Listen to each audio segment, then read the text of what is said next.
The Caldreth neutral zone had never seen such a gathering. 847 warships hung in the darkness of space, their hulls gleaming under the light of distant stars. They came from 3 different empires, 3 powers that had ruled the galaxy for longer than most civilizations could remember. Admiral Zelthorn stood on the bridge of his flagship, the Eternal Triumph. His 4 eyes watched the display screens with satisfaction. The ships of the Vrelnik's Concordat surrounded him, sleek vessels with curves that seemed to flow like water. Their hulls were decorated with patterns that told of ancient victories, of enemies defeated with grace and precision.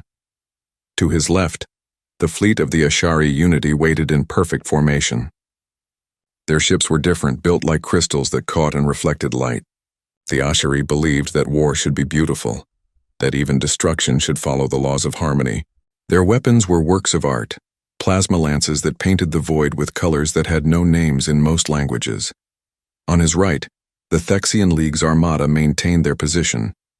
Their vessels were the most traditional, built with angles and purpose. The Thexians were warriors by culture, but even they followed the ancient rules of galactic warfare. Their graviton disruptors could tear apart a ship's structure, but only after proper warnings were given, after protocols were followed. "Status report," Zelthorn commanded. His voice carried the weight of 300 years of military service. "All vessels report ready, Admiral," his tactical officer replied. She was young, barely 70 years old, but her skills were sharp. "Long-range sensors have confirmed the unauthorized transit signature. A single vessel, moving through our space without permission or proper identification codes." Zelthorn's mandibles clicked together, a sound that expressed mild annoyance. In 40,000 years of recorded galactic history, such things rarely happened. Every civilization learned quickly that space travel required cooperation, required following the rules that kept everyone safe. To enter another empire's territory without permission was not just rude, it was dangerous. "Have we determined their origin?" he asked. "Negative, Admiral. The ship's design does not match any known species in our database. The hull configuration is unusual." On the main display, a 3-dimensional image of the unknown vessel appeared. Zelthorn leaned forward, his interest growing. The ship was small, perhaps a quarter the size of his smallest destroyer. Its shape was wrong somehow.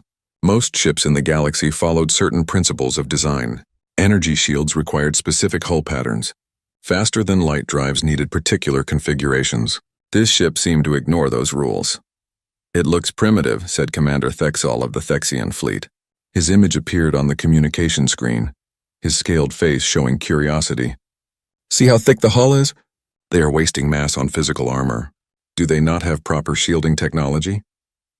"Perhaps they are a young species," offered Matriarch Ashalin of the Ashari. Her crystalline form shifted colors as she spoke, showing her amusement. "Remember when we first encountered the Bulviks? They tried to use projectile weapons in space. Chemical explosions! We educated them quickly." Zelthorn allowed himself a moment of shared humor. Yes, the galaxy had seen young species before. They always arrived with primitive ideas, thinking that the methods that worked on their home planets would work in space. They learned. Everyone learned. That was the beauty of the galactic community. "Tactical assessment?" he asked. His tactical officer manipulated her controls and new data appeared on the screens. "The vessel mass is approximately 12,000 tons. Energy signature is minimal, suggesting basic power systems. No shield emissions detected. We count 37 external protrusions that might be weapons, but the configuration is strange. They appear to be tubes, Zelthorn repeated. "Show me." The image zoomed in. Indeed, the unknown ship had metal tubes protruding from its hull at various angles. Some were small, perhaps a meter in diameter. Others were larger, big enough that a person could walk through them. Around these tubes were structures that might be ammunition storage or power feeds, but the design made no sense. "They have placed their weapons on the outside of the hull," Commander Thexal observed. "Unshielded, exposed to direct fire." "This is madness or ignorance," Matriarch Ashalin added. "We should approach carefully but firmly. They need to understand that our space is not their playground." Zelthorn considered his options. The proper protocol was clear. First, attempt communication. Second, issue warnings. Third, if necessary, demonstrate force without causing permanent harm. It was a dance that the galaxy had perfected over thousands of years. Wars were rare now because everyone understood the rules. Open all communication channels, he ordered. Broadcast in all known languages. Let us see if these newcomers have learned Galactic Standard. The communication officer worked her console. Broadcasting now, Admiral. All 127 languages in the common database. The message went out, carried by radio waves and quantum entanglement, by laser and gravity pulse. It was simple. Identify yourself. State your purpose. Submit to inspection. Standard first contact protocol refined by millennia of experience. Seconds passed, then minutes. The unknown ship continued on its course, not slowing, not responding. Perhaps they are experiencing technical difficulties, the communication officer suggested. Their receivers might not be compatible with our transmission methods. Increase power, Zelthorn ordered. Make sure they cannot miss our signal. The communication arrays of 847 warships all focused on the small vessel. The amount of energy directed at it could have powered a small city. No functioning receiver could miss it. Finally, a response came. It was audio only, crackling with static. Unknown vessels, this is the UESS Indomitable. We read you. Please reduce your transmission power. You are overloading our communication systems. The voice was strange. It had harmonics that the translator struggled with, emotional undertones that seemed aggressive even when speaking calmly. The translation matrix worked frantically, comparing the sounds to known language structures. They are speaking a completely new language, the communication officer said, her voice showing surprise. The matrix has never encountered these sound patterns before. It is creating a translation protocol in real time. Can they understand us? Zelthorn asked. Unknown, Admiral. But they can hear us. Zelthorn straightened in his command chair. This was first contact. True first contact. With a species that had somehow developed space travel without ever encountering the galactic community. It was rare but not unprecedented. The procedure remained the same. Unknown vessel. This is Admiral Zelthorn of the Vrelnix Concordat, speaking on behalf of the joint armada of the Kaldrith Neutral Zone. You have entered protected space without authorization. By galactic law, you must submit to inspection and registration. Please power down your engines and prepare for boarding. Another pause. Then the response came, and this time the translator worked better. Though the words still carried that strange, aggressive tone. Admiral Zelthorn, this is Captain Sarah Chen of the United Earth Space Service vessel Indomitable. We were not aware this space was claimed. Our star charts show no territorial markers in this region. We respectfully decline your boarding request. We are prepared to negotiate transit rights or establish diplomatic relations, but we will not be boarded. Silence filled the bridge. In the history of galactic civilization, no one declined a boarding inspection. It was unthinkable. It was like refusing to breathe. Did they just... Commander Thexal began, his image on the screen showing confusion. They refused, Matriarch Ashelin said, and for the first time her colors shifted toward red, showing anger. They refused the law, the ancient law that has kept peace for 40,000 years.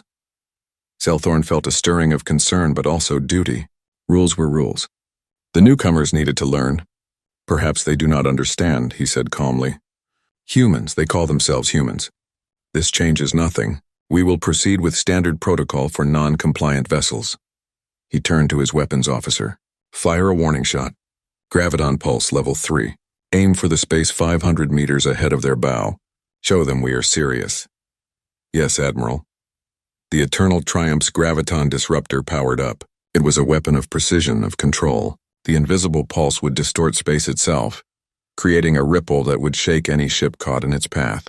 At level 3, it would do no permanent damage, merely disable navigation systems temporarily. It was the standard warning shot, the universal signal that said, "We are capable of force, but we choose mercy." The pulse fired.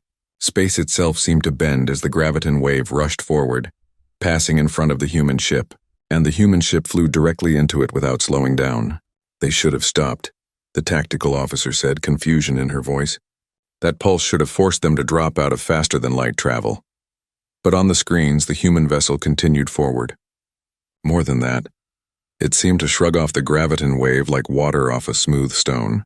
Impossible, Zelthorn whispered. Scan them again. Full spectrum. I want to know everything about that ship. Every sensor in the Armada focused on the human vessel.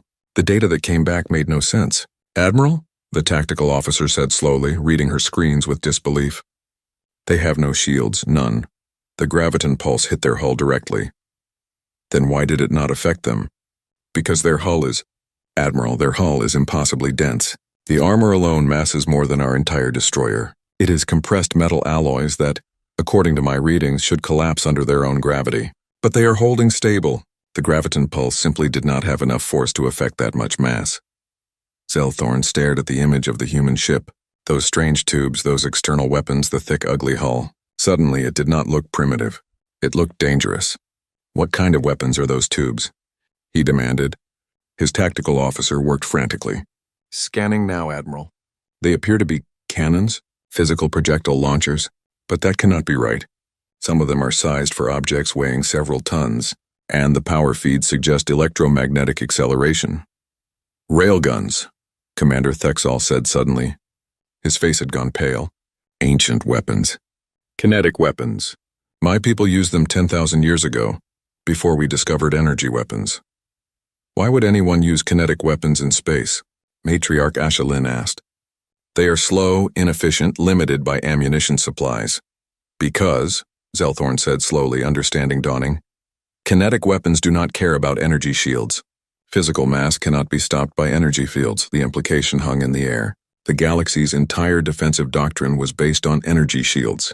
Every warship in the Armada had shields that could stop plasma, lasers, particle beams, graviton pulses. But none of them were designed to stop a solid object moving at high speed. Admiral, his communication officer interrupted, the humans are transmitting again. Put them through. The voice of Captain Chen came through the speakers, and this time, the translator caught more nuances. The voice was calm, but there was something underneath it. Not fear, something else. Regret, perhaps. Admiral Zelthorn, we detected your weapons fire. We are interpreting that as a hostile act. Our automated defense systems are now active. This is your final warning. Do not fire again. We do not want conflict, but we will defend ourselves. Please respond. Zelthorn looked at his displays. 847 warships. The combined military might of 3 galactic empires, against one small vessel with primitive weapons and no shields. But that small vessel had just shrugged off a graviton pulse, and it had weapons designed specifically to counter the galaxy's defensive technology. What do we do? Commander Thexall asked. Zelthorn made his decision. We follow protocol. We gave them a warning. They refused. Now we show them what happens when the law is broken. All ships target the unknown vessel. Fire on my command. Full spread all weapons. We will disable them, board them, and then we will explain galactic law to these humans properly. Across the Armada, weapons powered up. Plasma lances glowed. Graviton disruptors hummed. Particle beams charged. 847 warships prepared to fire on a single target. On the screens, the human ship suddenly changed course. It did not run away. It turned and accelerated directly toward the Armada. Admiral, his tactical officer said, and her voice shook slightly. They are not fleeing. They are attacking. Zelthorn's mandibles spread in what might have been a smile. One ship against 800. Their courage is admirable but foolish. All vessels fire at will. The galaxy was about to learn something about humans, and the humans were about to learn about galactic law. Neither lesson would be gentle. The first volley from the Armada lit up space like a supernova. Plasma lances streaked across the void in streams of superheated matter. Graviton disruptors sent invisible waves of distorted spacetime toward the human vessel. Particle beams carved through the darkness, each one carrying enough energy to vaporize a small moon. Captain Sarah Chen watched from the bridge of the Indomitable as the wall of fire approached her ship. She was 43 years old, a veteran of the Mars Rebellion and the Titan blockade. She had seen combat before, but never like this. Never 800 ships firing at once. Brace for impact, she said calmly. All hands secure stations. Damage control teams stand ready. The first weapons hit. The Indomitable shook as plasma washed over its hull. The outer armor layer heated to thousands of degrees, glowing white-hot. Graviton pulses struck the ship from multiple angles, trying to tear it apart with conflicting gravity fields. Particle beams hammered at the armored plates.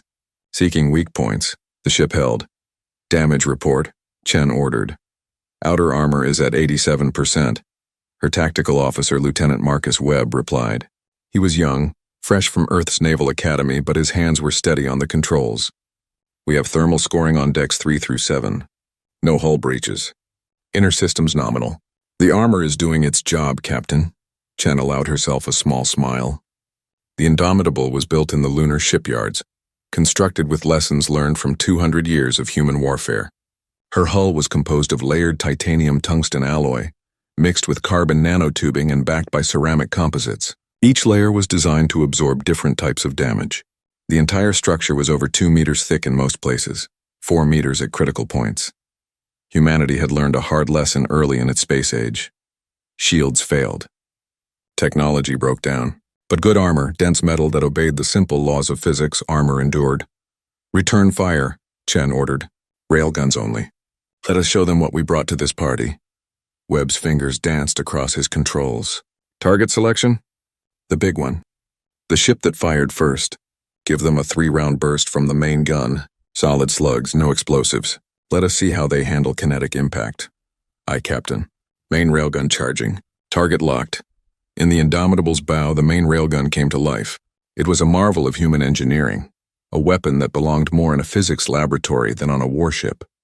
Electromagnetic coils lined a barrel 60 meters long. At the back of the barrel, a solid tungsten slug waited, each one weighing 3 tons and shaped for maximum penetration. The coils activated in sequence, each one adding velocity to the projectile. In less than a second, the slug accelerated to 15% the speed of light. It left the barrel with no flash, no explosion, no warning. Just incredible, unstoppable momentum. On the bridge of the Eternal Triumph, Admiral Zelthorn was reviewing damage reports from the rest of his fleet when his tactical officer screamed, "Incoming! Unknown projectile! Speed is—" That cannot be right. Speed is reading as relativistic. "Shields to maximum," Zelthorn commanded. "All forward shields now." The Eternal Triumph's energy shields flared to full power, creating a barrier of pure force around the ship. The shields could stop any energy weapon in the galaxy. They had been tested against stars going supernova. They were considered impenetrable. The tungsten slug hit the shields and passed through them like they did not exist. Because to a solid object traveling at relativistic speed, energy shields did not exist.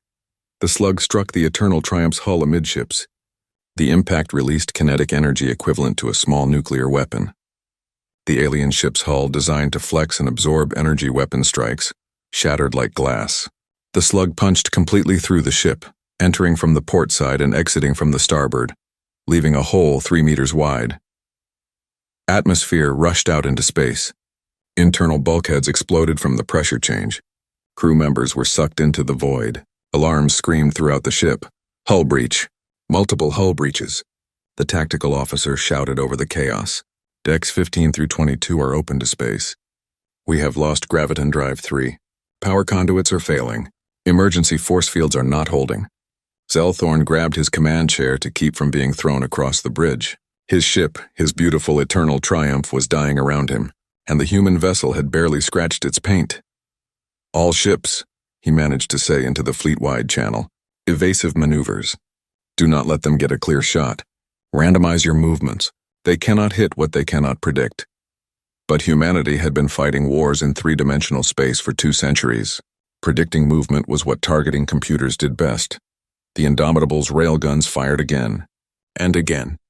Each shot was perfectly calculated, leading the target by fractions of a second, compensating for distance and relative velocity. The smaller guns joined in, firing slugs the size of a human fist at similar velocities. They did not need to be as large as the main gun rounds. At 15% of light speed, even a small projectile carried devastating energy. 3 HFY destroyers learned this lesson. The railgun rounds punched through their crystalline hulls with ease, shattering the elegant structures. The beautiful ships came apart in silence, their fragments tumbling through space. "This is not possible," Matriarch Ashelin said, her image flickering on Zelthorn's communication screen. Her colors were now a pale white, showing shock and fear. "One ship cannot defeat an armada. This violates every principle of warfare." "Then we are learning new principles," Commander Thexal growled. His ship had taken a glancing hit from one of the human projectiles, tearing away his port weapons array. "These humans do not fight like civilized species. They fight like animals, like predators. The battle continued for 17 minutes. 17 minutes that changed the galaxy forever. The Armada's ships tried everything. They focused fire on single points of the Indomitable's hull, trying to burn through the armor. The human ship maneuvered, presenting fresh armor to the attack, spreading the damage across its entire surface. They tried surrounding the vessel, attacking from all angles. The Indomitable spun on its axis, its railguns firing in all directions, each shot finding a target. They tried ramming. The Thexian heavy cruiser Warbringer accelerated to full speed and attempted to crash into the human ship. The Indomitable waited until the last moment, then fired its maneuvering thrusters. The burst of acceleration would have turned any organic crew into paste, but the humans had something the galaxy had not yet discovered: inertial dampening. The Indomitable slid sideways at accelerations that should have been impossible, and the Warbringer missed by less than 100 meters. As it passed, the Indomitable's point defense railguns raked it from stem to stern. Finally, desperately, they tried missiles. Hundreds of guided missiles, each one with plasma warheads designed to burn through any defense. The missiles streaked toward the Indomitable in a swarm that filled the sensor screens. The human ship's point defense system activated. Smaller railguns, computer-controlled and firing at incredible rates, turned space into a wall of metal. Each gun fired 100 rounds per second. Each round found a missile. The swarm was destroyed before any missile got within 5 kilometers of the ship. And then something changed that made everything worse. "Captain," Lieutenant Webb said, his voice tight, "I am detecting launch signatures from the Indomitable. Multiple launches." "What did they launch?" Zelthorn demanded. "I do not know. The objects are small, accelerating rapidly. They are maneuvering. They are missiles of some kind, but the energy readings are strange." The human missiles approached the Armada. They were not sophisticated, not by galactic standards. They had no plasma warheads, no antimatter cores, no graviton disruptors. They had something simpler. They had nuclear warheads. The first missile reached a Vrelnik's destroyer and detonated. The nuclear explosion released gamma rays and neutrons, a burst of radiation that washed over the ship. The destroyer's shield stopped the heat and the light, but radiation was not stopped by energy shields. The ship's crew received lethal doses in microseconds. The vessel went dark, its crew dead, though the ship itself remained intact. The second missile took a different approach. It did not detonate near its target. It detonated against it. The explosion was shaped, focused, using the expanding plasma as a projectile. The directed energy struck an Ashari cruiser with the force of a shaped charge. The hull buckled and tore. Atmosphere and bodies spilled out. 8 more missiles detonated. 8 more ships went silent or broke apart. "They weaponized atomic fission," Matriarch Ashelin whispered. "They turned the power of stars into weapons. What kind of species does this?" Zelthorn had no answer. His fleet had lost 38 ships. 38 ships, destroyed or disabled by one human vessel. And that vessel had barely been damaged. Its armor was scored and melted in places, but it was still fighting, still maneuvering, still deadly. "All ships," he said, and his voice was heavy with defeat. "Ceasefire. Ceasefire immediately. Fall back to minimum engagement range." The order went out. 809 remaining ships backed away from the human vessel, their weapons still charged but no longer firing. The Indomitable held its position, its railguns tracking targets but not shooting. For a long moment there was only silence. Then Captain Chen's voice came through the communication channel. "Admiral Zelthorn, we are detecting your weapons powering down. We are interpreting this as a request for ceasefire. We accept. Hold your current positions. Do not approach us and we will not fire. We will now begin negotiations." Zelthorn slumped in his command chair. Around him, his bridge crew worked frantically to control damage to save the Eternal Triumph. Outside, his fleet was scattered, bleeding, broken by a single ship. "Negotiations," he said quietly. "Yes, we will negotiate. Because if we do not, they will kill us all." Commander Thexal's image appeared on the screen. The proud warrior looked shaken. "Admiral, we need to know more about these humans. We need to understand what we are facing." "Agreed," Matriarch Ashelin said. "This was not a battle. This was a demonstration. They could have destroyed us all, but they chose mercy. Why?" Zelthorn thought about the human ship, about its crude design and devastating effectiveness. He thought about weapons built not for elegance but for pure killing power. He thought about a species that would armor their ships so heavily that shields became unnecessary. What kind of people built things this way? "Open a direct channel to the human captain," he ordered. It is time we learned about Earth, and may the ancient gods help us if they decide we are enemies. The negotiation chamber was hastily assembled aboard the Ashari diplomatic vessel, Crystal Harmony. It was neutral ground, a ship that had not participated directly in the battle. The chamber itself was beautiful, as everything Ashari was beautiful. The walls shifted with colors that were meant to promote calm and rational thinking. The air was scented with compounds designed to reduce aggression in most known species. Captain Sarah Chen sat across from Admiral Zelthorn, Commander Thexol, and Matriarch Asha Lin. She wore her dress uniform, dark blue with silver insignia, and she carried no weapons. She had insisted on that. No weapons in the negotiation chamber. It was a human custom, a sign of good faith. The aliens had agreed, though Chen suspected it was because they now feared what she might do even without weapons. Captain Chen, Admiral Zelthorn began. His translator was working much better now, providing clearer translations of his speech. Thank you for agreeing to meet with us. Thank you for the ceasefire, Admiral, Chen replied. I want to make something very clear before we begin. The United Earth Space Service did not come here looking for war. We were exploring, mapping unknown regions. We had no idea this space was claimed by anyone. Your ignorance does not excuse your actions, Commander Thexol said. His scales were still discolored from stress. You refused lawful orders. You attacked without provocation. Chen's expression hardened. With respect, Commander, you fired first.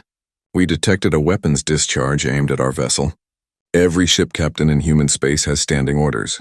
If fired upon, return fire with overwhelming force. We showed restraint.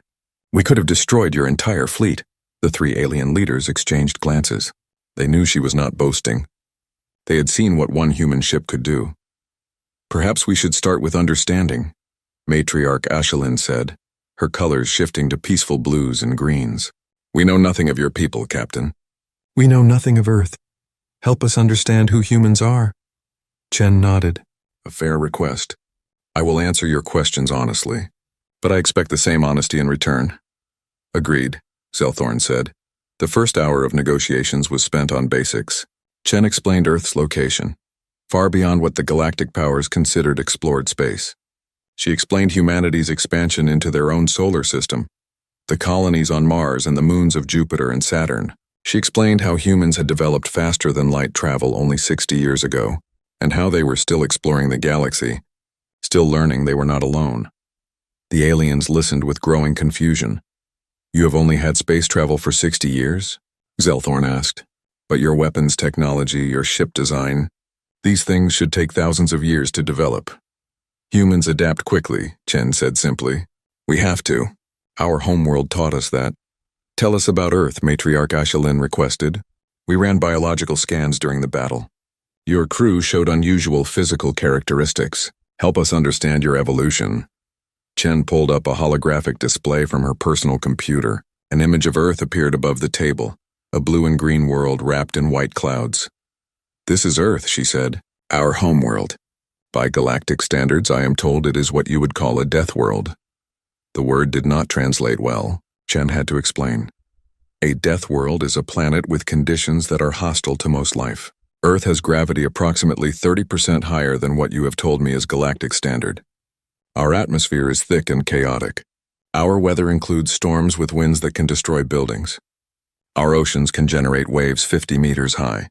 Our tectonic activity causes earthquakes and volcanic eruptions, and that is just the planet itself. She changed the image to show various Earth animals: a lion, a great white shark, a bear, a crocodile. Earth evolved multiple apex predators, she continued, species that hunt and kill other species for food. Humanity evolved in competition with these predators. We survived not by being stronger or faster, but by being smarter and more persistent. Persistence? Commander Thexol asked. Humans are endurance hunters, Chen explained. Our ancestors would track prey for days, sometimes weeks. We cannot run as fast as many animals, but we can run longer than anything else on our planet. We do not give up. It is in our nature. She pulled up another image, this one showing human history. Ancient weapons. Stone tools, bronze swords, steel guns, nuclear weapons.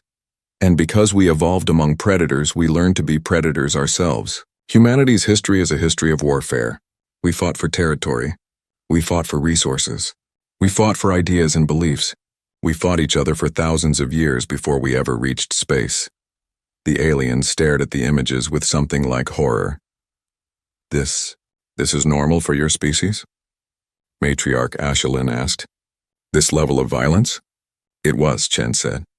Earth unified under a single government only 90 years ago, after the Third World War nearly destroyed our civilization. But yes, warfare is part of who we are. We understand it. We are very, very good at it. Zelthorn's mandibles clicked rapidly, a sign of agitation. Your ship, the Indomitable. Tell us about it. Why is it designed the way it is? Chen smiled slightly. The Indomitable is a patrol frigate. It is designed for long-range missions in potentially hostile territory. Its armor is heavy because we learned early that energy shields can fail. Technology breaks, but good armor, solid metal that endures. Its weapons are kinetic because kinetic weapons are simple, reliable, and effective. Railguns have no moving parts except the projectile. They cannot be jammed by electronic warfare. They do not run out of energy as long as the ship has power. And they work. You said it is a patrol frigate, Commander Thexal said slowly. What does that mean? How does it compare to your actual warships? Chen met his gaze steadily. The Indomitable is 40 years old. It is outdated by current military standards. It was scheduled to be decommissioned next year. We have been using it for exploration missions because it was no longer suitable for frontline combat. The silence that followed was profound. 40 years old, Zelthorn repeated. Outdated. Captain Chen, how advanced is your current military technology? I am not at liberty to discuss classified information, Chen replied. But I can tell you that the Earth Defense Force currently operates 217 ships of various classes. Frigates like the Indomitable, destroyers, cruisers, carriers, and 6 dreadnoughts. 6 dreadnoughts, Matriarch Ashelin whispered. What is a dreadnought? A dreadnought is a capital ship designed for fleet engagement. The newest, the UESS Armstrong, masses 2 million tons. It carries 140 railguns of various sizes, 300 missile tubes, and enough armor to survive a nuclear detonation against its hull. It can engage multiple targets simultaneously while providing fighter support and electronic warfare coverage. Chen paused, then added quietly, if the Indomitable is a patrol car, a dreadnought is a battle fortress. The aliens looked at each other. Their expressions, despite their different physiologies, all showed the same thing. Fear. Captain, Zelthorn said carefully, we need to understand something. Your doctrine of warfare. You said you were ordered to return fire with overwhelming force. Explain what that means. Chen considered her words carefully. In human military doctrine, there are several principles. One of them is overwhelming force. If you are attacked, you respond with enough power to ensure the threat is completely eliminated. You do not give the enemy time to recover. You do not give them a chance to adapt. You hit them with everything you have and you do not stop until they surrender or are destroyed. That is brutal, Matriarch Ashelin said. That is survival, Chen corrected.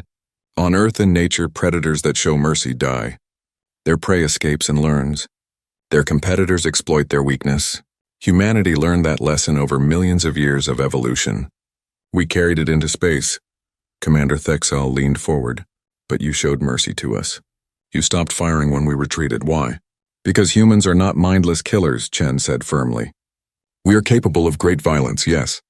But we are also capable of great compassion. We prefer peace. We prefer cooperation.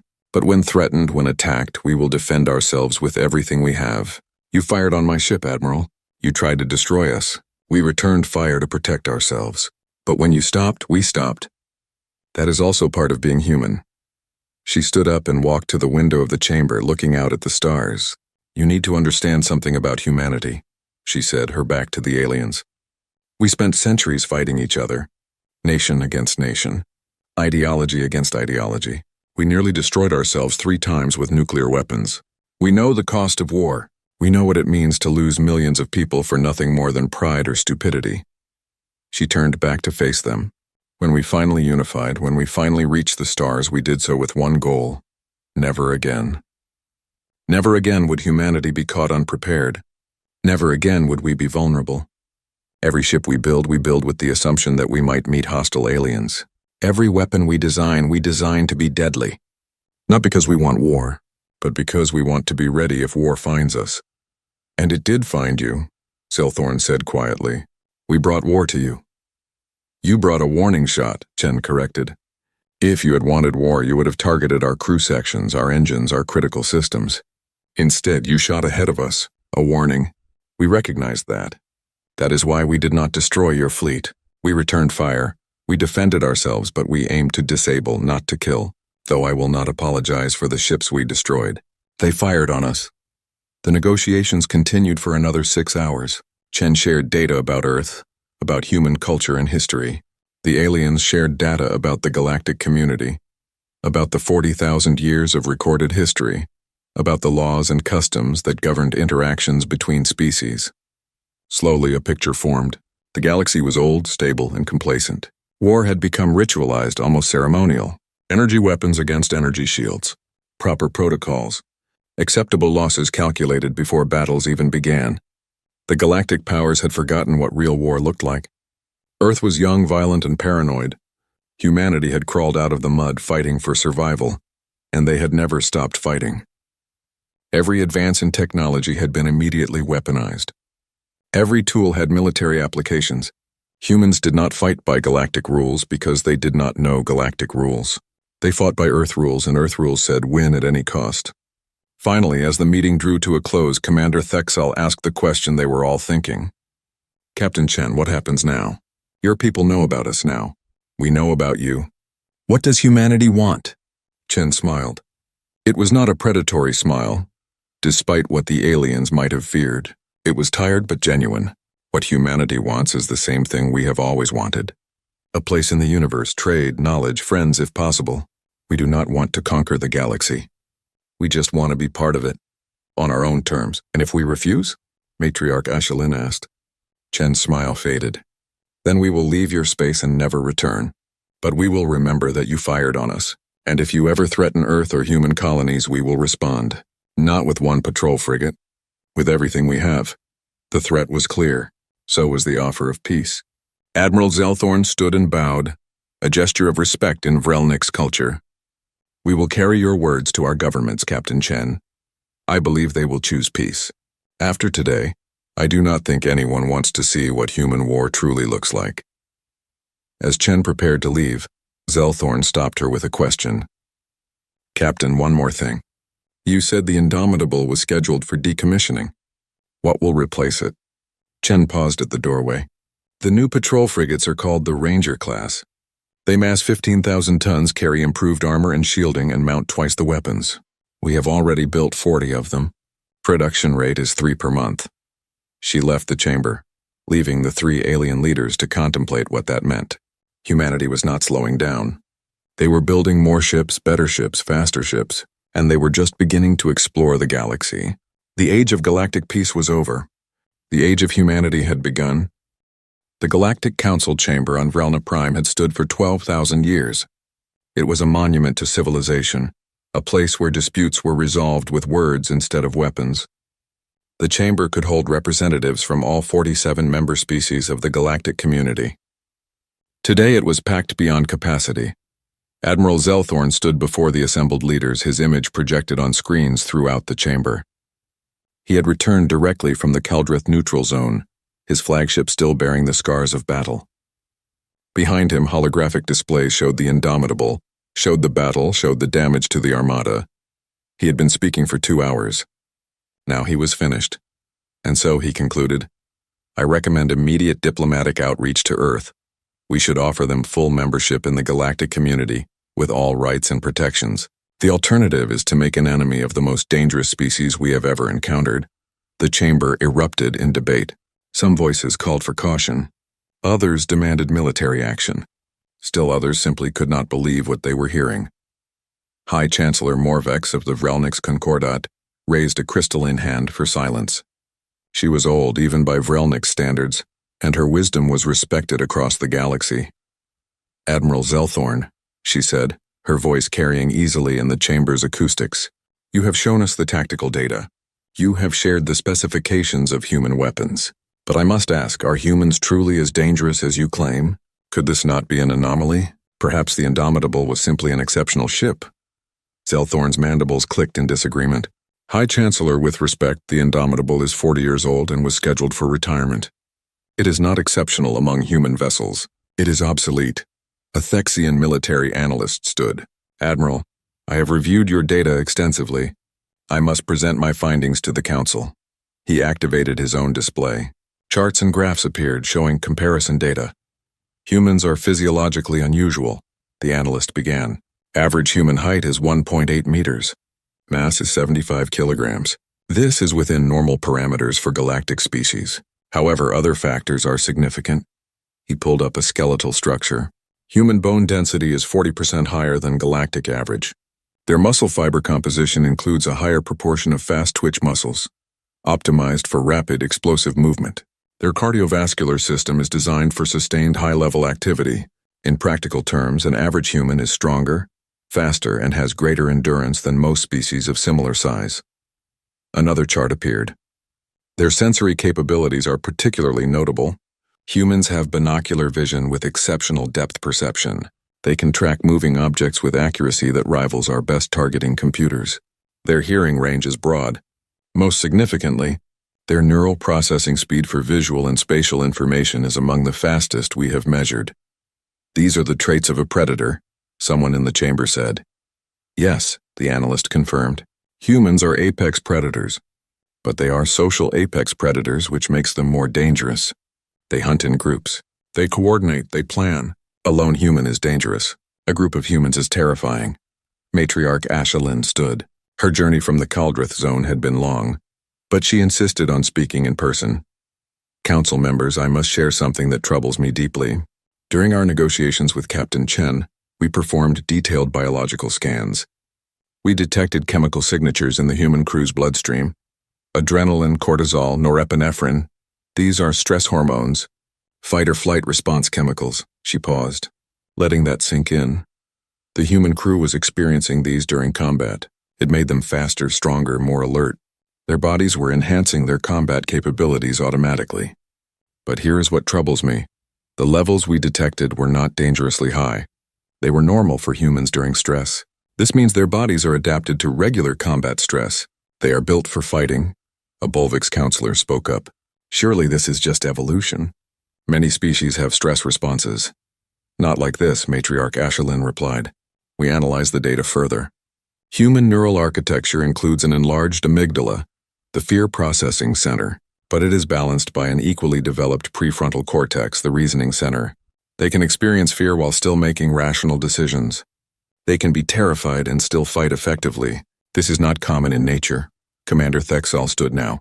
I would like to share what we learned about human history. It is relevant to understanding their nature. He activated a timeline. It showed human civilization, from primitive stone tools to spaceflight. Humans developed civilization approximately 12,000 years ago, he began. In that time, they fought approximately 14,000 recorded wars. Some were small local conflicts, others were global, involving hundreds of nations. Their largest war, which they call World War II, killed 85 million people over 6 years. The chamber fell silent. 85 million, someone whispered. That is more than the total casualties of all galactic conflicts in the last 10,000 years. Thexal continued. And humans considered this a learning experience. They studied it. They analyzed it. They determined never to repeat it. So they fought 2 more world wars, each time refining their weapons, their tactics, their strategies.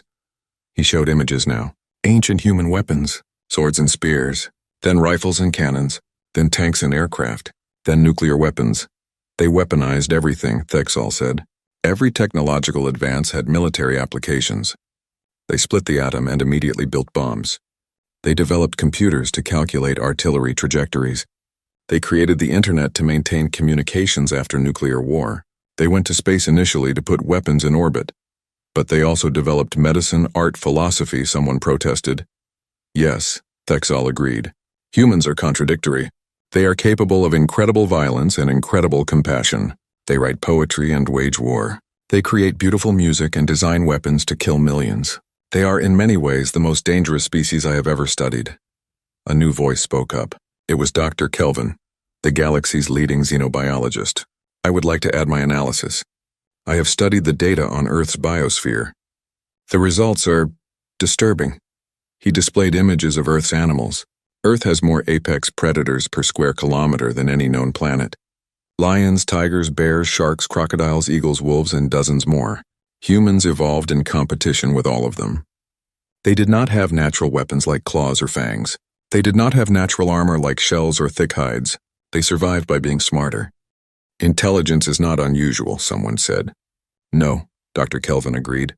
But the way humans use intelligence is unusual. They are tool users, yes, but they are exceptional tool users. They see every object as a potential tool or weapon. A rock becomes a hammer, a stick becomes a spear, metal becomes a blade, atoms become bombs. This is how they think. Everything can be used. Everything can be weaponized. He pulled up more data. I analyzed their dietary habits. Humans are omnivores. They can eat almost anything. Plants, meat, fungi, even some things that would poison other species. Their digestive systems are incredibly adaptable. This means they can survive in almost any environment. They are not limited by specialized dietary needs. Furthermore, he continued, humans practice what they call persistence hunting. They do not run as fast as their prey. Instead, they track prey for hours or days, forcing the prey to run until it collapses from exhaustion. Then they kill it. This requires incredible endurance, determination, and patience. These traits carry over into their warfare doctrine. High Chancellor Morvex listened to all of this with growing concern.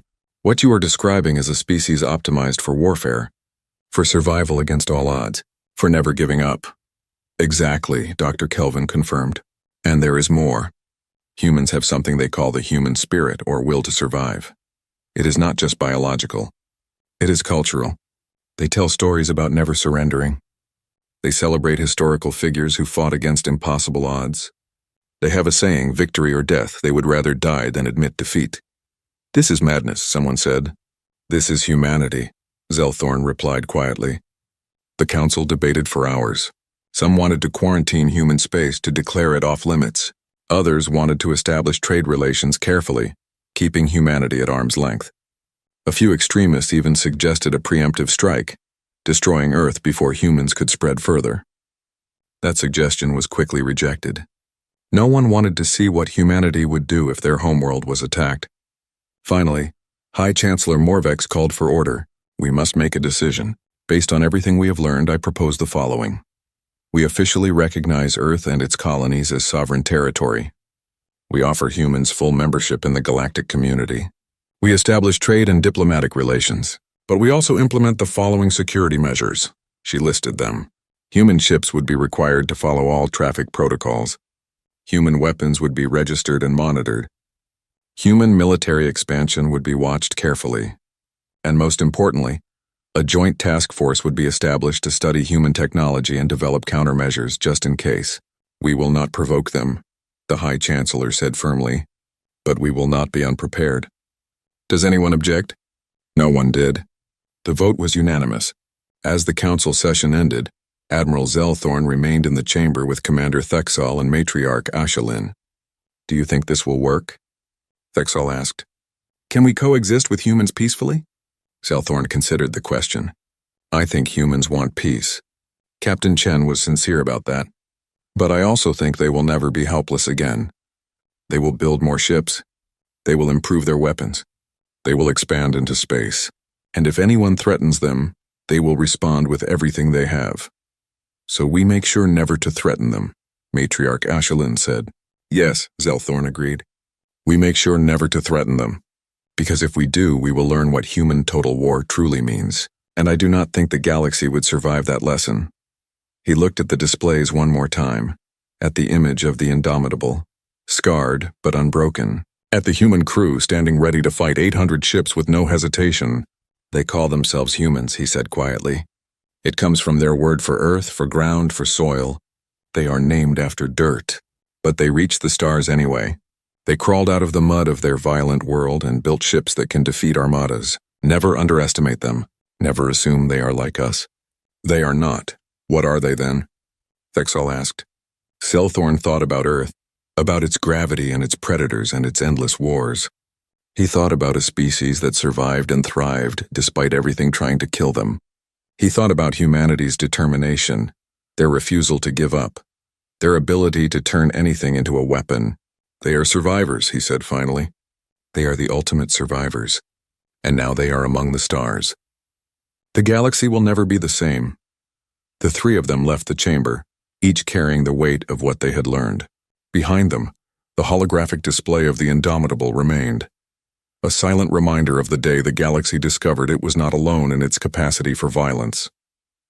Humanity had arrived, and the old empires, the ancient powers, the civilizations that had ruled for 40,000 years would have to make room for them, whether they liked it or not. 6 months had passed since the encounter at the Caldrith neutral zone. The galaxy had changed in ways both subtle and profound. Captain Sarah Chen stood on the observation deck of the UESS Pathfinder, a diplomatic vessel that had replaced the Indomitable for this mission. She watched as the ship approached Vrelna Prime, the capital world of the Vrelniks Concordat. The planet was beautiful, a world of blue oceans and green continents wrapped in white clouds. It reminded her of Earth, though the gravity was lighter and the continents were shaped differently. Behind her, Ambassador Michael Torres reviewed his notes for the upcoming meetings. He was humanity's first official ambassador to the galactic community, a position that had not existed 6 months ago. He was a veteran diplomat, someone who had negotiated peace between Earth's nations during the final days before unification. If anyone could represent humanity in this new arena, it was him. Nervous? Chen asked. Terrified, Torres admitted with a slight smile. But that is part of the job. You were terrified during the battle, I assume? Every second, Chen agreed. But fear is just information.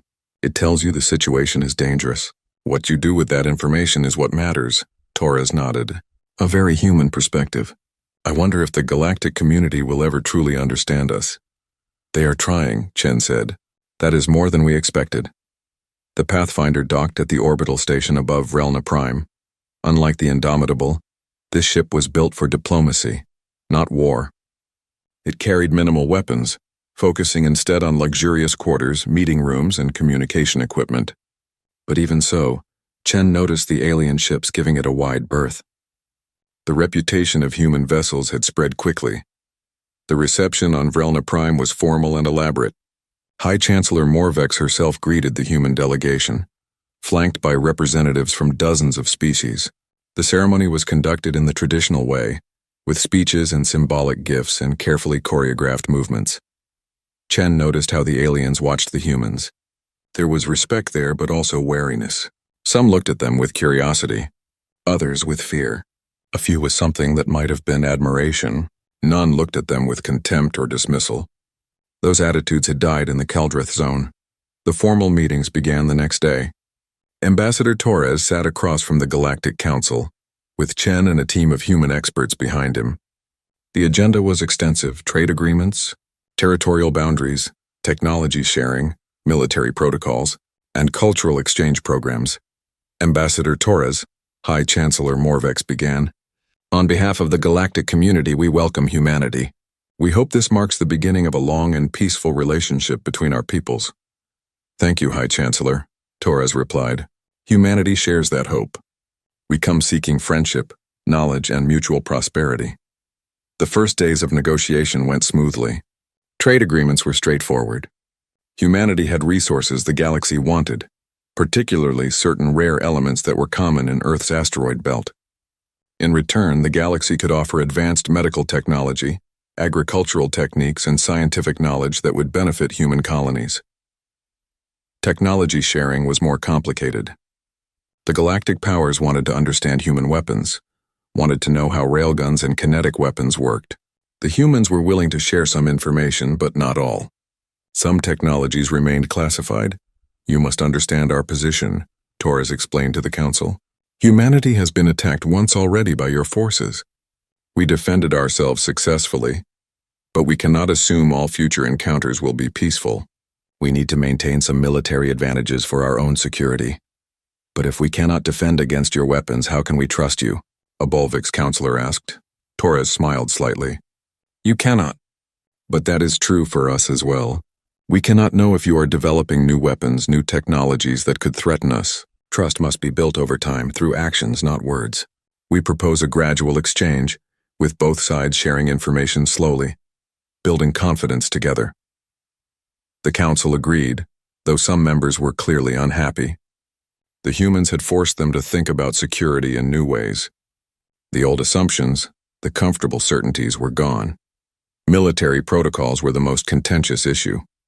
The galaxy had 40,000 years of established rules for warfare. Humans knew none of those rules and had no intention of following them blindly. "Your doctrine of overwhelming force is unacceptable," Admiral Zelthorn stated during one session. "It is too aggressive, too violent. It will lead to unnecessary casualties." "Our doctrine kept us alive," Chen countered. She had been asked to speak on military matters as someone who had experienced combat. "In human history, showing weakness invites attack. Showing strength prevents war. We do not start fights, but we will finish them." "But surely there must be limits," Matriarch Ashelin said. "Rules of engagement. Protected targets, acceptable weapons and unacceptable weapons." "We have limits," Chen agreed. "We do not target civilians intentionally. We do not use biological or chemical weapons. We follow the laws of war that humanity has developed, but we will not handicap ourselves by following rules designed for a different kind of warfare." The debate went on for hours. Finally, a compromise was reached. Humans would register their military vessels and inform the galactic community of their locations. In return, the galaxy would recognize human territorial space and not enter it without permission. Both sides would agree to negotiate before fighting, but both sides retained the right to self-defense. It was not perfect, but it was a start. The cultural exchange program was perhaps the most interesting aspect of the negotiations. The galaxy wanted to understand humans better, and humans wanted to understand the galaxy. "We propose student exchange programs," Torres suggested. Human students would study at galactic universities. Alien students would study on Earth. We would share our art, our literature, our history. In time, perhaps we would understand each other well enough that war becomes unthinkable. The council approved this enthusiastically. Knowledge was valued in galactic society, and the chance to study a species as unusual as humans was appealing to many. But there were warnings too. "Ambassador Torres," Dr. Kelvin said during one session, "we must discuss a sensitive topic, human entertainment." "Entertainment?" Torres asked, confused. "Yes, we have analyzed broadcasts from Earth, your movies, your games, your sports. We find them disturbing," Torres blinked. "In what way?" Dr. Kelvin displayed images. Action movies showing explosions and gunfights. Horror films with monsters and violence. Sports where humans fought each other like boxing and mixed martial arts. "You create entertainment from violence," Dr. Kelvin said. "You watch simulated warfare for pleasure. You pay to see humans hurt each other in controlled combat. This is not normal in galactic culture. Most species find such things distressing." Torres glanced at Chen, who shrugged. "Doctor, for humans, these things are not disturbing. They are cathartic. We have aggressive instincts, as you have noted. Entertainment allows us to express those instincts safely. Better to watch a movie about war than to start a real war." "But it normalizes violence," a counselor protested. "No," Chen said firmly. "It provides an outlet for natural human tendencies. Humans who watch violent entertainment are not more violent. Studies have shown they are often less violent because the entertainment satisfies their instincts without real harm. You want us to suppress our nature? That would be dangerous. Better to channel it safely." The council was not entirely convinced, but they acknowledged that human psychology was different from their own. They agreed that human entertainment would not be widely distributed in galactic space to avoid disturbing other species. As the negotiations continued, other issues emerged. Humans wanted to establish embassies on multiple worlds. The galaxy wanted observers on human colonies. There were questions about jurisdiction, about law enforcement, about what happened when humans and aliens had disputes. Each issue was addressed carefully, with lawyers and diplomats from both sides working to find solutions. It was tedious work but necessary. The foundation of peaceful coexistence was being built, one agreement at a time. On the 15th day of negotiations, something unexpected happened. A message arrived from Earth. The transmission was coded, marked urgent. Chen received it first and immediately requested a recess. "What is it?" Torres asked when they were alone in their quarters. Chen played the message. It was from Admiral Patricia Hawkins, commander of the Earth Defense Force. "Captain Chen, Ambassador Torres, this message is classified. New intelligence has been gathered regarding galactic military capabilities. Our analysis suggests that the 3 empires you encountered represent only a fraction of galactic military strength. There are 47 member species in the galactic community. If they united against us, we would be outnumbered approximately 3,000 to 1. Torres paled. 3,000 to 1? That is not all, Chen said grimly. She continued the message. However, Admiral Hawkins continued, our tactical analysis suggests that numerical superiority may not be decisive. Galactic weapons are poorly suited to combat human vessels. Their reliance on energy shields creates a fundamental vulnerability. Our recommendation: continue diplomatic efforts but accelerate military production. We are increasing shipyard capacity by 40%. Within 5 years, we will have 800 combat vessels. Within 10 years, 2,000. The message ended. Torres sat heavily in a chair. They are building an armada, he said quietly. Can you blame them? Chen asked. We are 1 species against 47. We need to be ready. But if the galaxy learns we are building so many ships, they will panic. They will think we are preparing to attack them. Chen nodded. That is why we do not tell them. We maintain diplomatic relations. We build trust, but we also build ships. Just in case, Torres understood. It was the human way. Hope for the best, prepare for the worst. Never be helpless again. The negotiations concluded successfully. Humanity was officially recognized as a sovereign power. Trade agreements were signed. Embassies would be established. Student exchanges would begin. The galaxy had a new member, and that member was trying very hard to be a good neighbor. On the final day, High Chancellor Morvex hosted a private dinner for Torres, Chen, and a few key galactic leaders. The atmosphere was relaxed, almost friendly. They ate food from a dozen worlds and shared stories. I must confess something, Admiral Zelthorn said at one point. Before I met you, I thought humans would be easy to defeat. I thought 1 armada would be sufficient. I was wrong. You were not wrong to try to enforce galactic law, Torres said diplomatically. You were just wrong about our capabilities. But that is changing now. We understand each other better. Do we? Commander Thexal asked. I am not certain. Humans remain a mystery to us. You are violent yet peaceful, aggressive yet diplomatic. You prepare for war while seeking peace. How do we reconcile these contradictions? Chen smiled. You do not reconcile them. You accept them. Humans are contradictory. We contain multitudes. We are capable of great evil and great good. The key is choosing which side to act on. And you choose peace? Matriarch Ashelin asked. We choose survival, Chen corrected. Peace serves our survival. So we choose peace. But if threatened, we will choose violence. And we are very good at violence. The table fell silent for a moment. Then High Chancellor Morvex laughed, a sound like crystal bells. At least you are honest, she said. That is more than many species can claim. Very well, humans. You have your place in the galaxy. May we all benefit from it. They raised their glasses in a toast. To peace, to prosperity, to the future. As Chen looked around the table at the aliens who had been enemies and were now allies, she felt a strange mixture of hope and caution. Humanity had passed its first test. They had proven they could survive contact with alien civilizations. They had demonstrated strength without becoming conquerors. They had shown they could be both warrior and diplomat. But she also knew this was just the beginning. The galaxy was vast. There were 47 known species and perhaps more unknown ones. There would be challenges ahead, misunderstandings, conflicts. Humanity would have to navigate carefully, building relationships while maintaining their strength. Later on the flight back to Earth, Torres asked Chen a question. Do you think this will last? The peace? Chen looked out at the stars, at the infinite darkness between them. She thought about human history, about the wars and the peace treaties, about the cycles of conflict and cooperation. I think it will last as long as everyone remembers what happened at the Keldrith Zone, she said finally. As long as they remember that humans are not to be trifled with. As long as they respect us, fear us a little, and want to be our friends rather than our enemies.